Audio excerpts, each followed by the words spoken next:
কবি সুকান্ত ভট্টাচার্যের লেখা সিপাহী বিদ্রোহ। হঠাৎ দেশে উঠল আওয়াজ, হো হো হো হো হো হো। চমকে সবাই তাকিয়ে দেখে সিপাহী বিদ্রোহ। আগুন হয়ে সারাটা দেশ ফেটে পড়ল রাগে। ছেলে বুড়ো জেগে উঠল 90 সন আগে। 100 বছর গোলামিতে সবাই তখন ক্ষিপ্ত।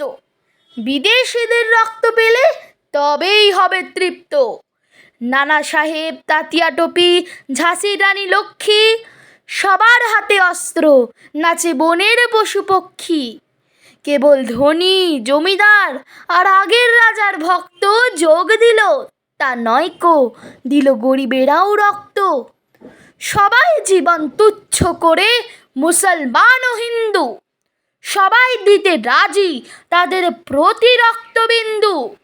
ইতিহাসের পাতায় তোমরা পড়ো কেবল মিথ্যে, বিদেশিরা ভুল বোঝাতে চাই তোমাদের চিত্তে। অত্যাচারী নয়কো তারা অত্যাচারীর মুন্ডু, চেয়েছিল ফেলতে ছিঁড়ে জ্বালিয়ে অগ্নিকুণ্ডু।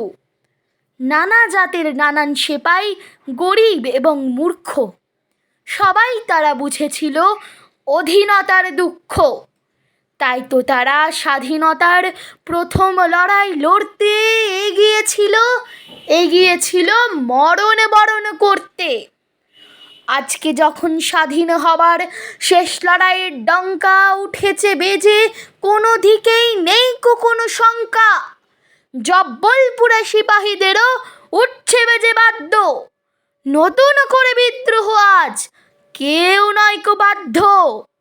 তখন এদের স্মরণ করো নিত্য, এদের নামে এদের পণে শানিয়ে তোলো চিত্ত।